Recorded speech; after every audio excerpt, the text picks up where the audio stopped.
When working with Spring, we're able to use the value annotation to inject properties from our external configuration files.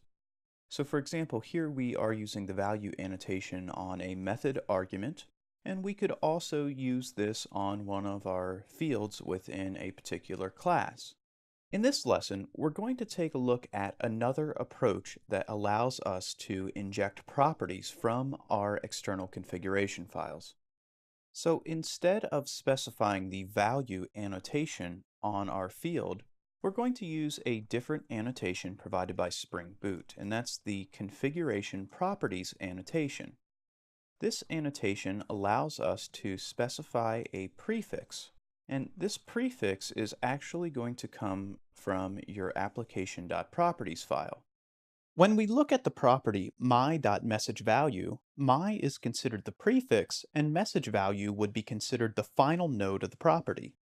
So if we head back to our class, you can see that we specify a prefix of my, and then if we're to look at our fields and we take our field name and we would concatenate that using dot notation with our prefix, we would provide the coordinates of our field within the myMessage class, or our path to that field. Using this approach, Spring Boot is able to inject properties into our beans and configuration classes. So I'll go ahead and clean up our imports, and then we need to register this class with our application so that it is qualified to have its properties injected. And the way we do that is by adding an enable configuration properties annotation to our application class. And within this class, we need to specify all of the classes that are available to have properties injected within them. And we would like that to occur on our myMessage class. So I will go ahead and specify the class, registering it to have properties injected. And then the final thing that we need to do is we need to head to the application configuration class, and we need to just comment out these annotations so we don't step on our toes when we run this application. We don't want to have these beans registered. We can also change our message value to something a little bit more distinct. So let's just say 13, and we'll spell it out to be very specific. So now if we run our application, what we'll see is that once we navigate to the browser, we are then able to confirm that our properties were injected from the external configuration files. And that's all due to the way that Spring Boot is able to bind our properties to different fields within our beans. This approach is very flexible. It allows you to use several variations of the property name. So for example, you can write your property names in all caps, separated by underscores, much like you would using a database. It also allows you to use dashes in that manner. And you can see actually IntelliSense is helping us out there and showing us the valid values. We're just going to go with the all caps approach for our next demonstration. Before we run that demonstration, I'd like to show you another way that we can register our bean to have its properties injected. So we don't necessarily need to specify the enable configuration properties annotation.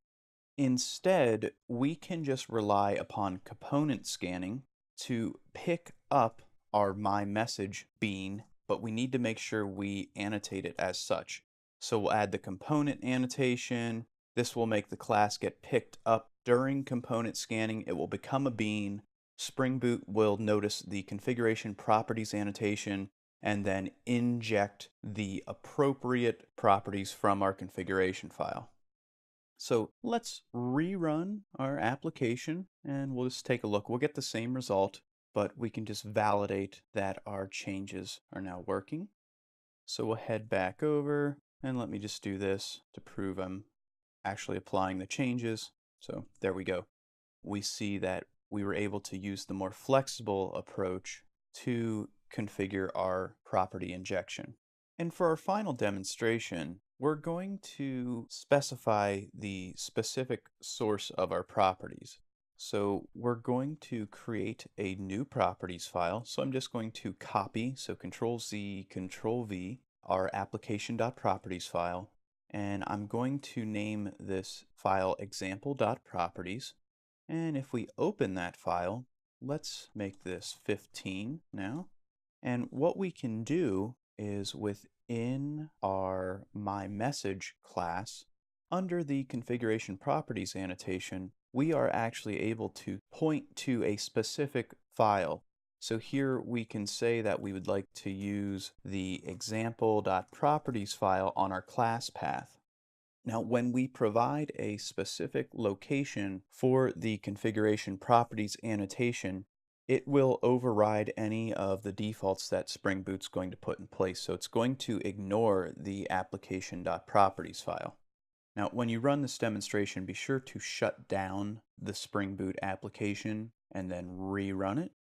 So now if we navigate to our browser, we can hit our REST controller and we see that we receive the new value which has been injected from the example.properties file.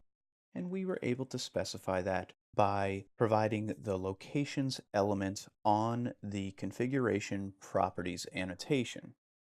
So you can see how Spring Boot really assists us by injecting the properties we have configured directly into our beans with minimal explicit configuration on our part. Now, I would argue that it's not as self-documenting as actually having those configurations specified right within the class file, but really that is your preference as a developer.